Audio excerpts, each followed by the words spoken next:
لوگوں پر 3 احسان کرو۔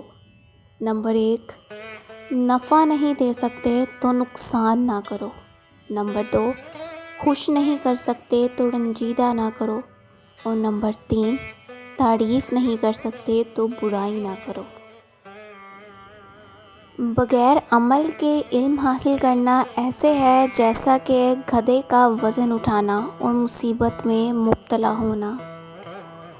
جس نے بیوی کی ہر خواہش حلال روزی سے پوری کر دی وہ جنتی ہے۔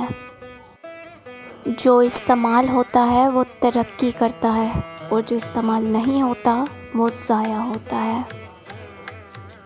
انسان نے جس مقام پر انسانوں کو چھوڑ کر خدا سے محبت کا دعویٰ کیا وہ اکثر غلط نکلا۔ اپنے آپ کو چھوٹا نہ سمجھو، تم بے خودی کے عالم میں خود ایک کائنات ہو۔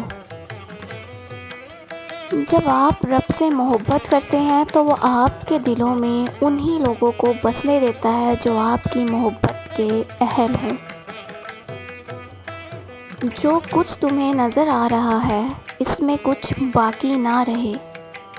مال یا اولاد سب فنا ہو جائے گا، البتہ اللہ پاک کی ذات کو بقا حاصل ہے۔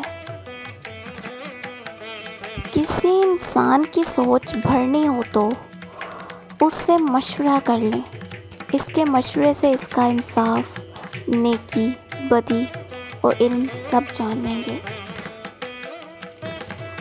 اصل حکومت دلوں پر حکومت ہے۔ دلوں پر حکمرانیاں کرنے والوں کی قبریں بھی روشن رہتی ہیں۔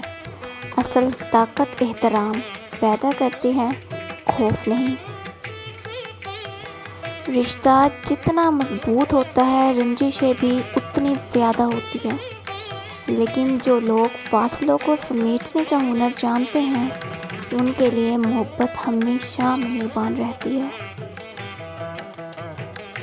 جو شخص کسی کو خوش رکھنے کے لیے ایک سانس بھی لے تو اس کی عبادت نماز روزے سے بہتر ہے۔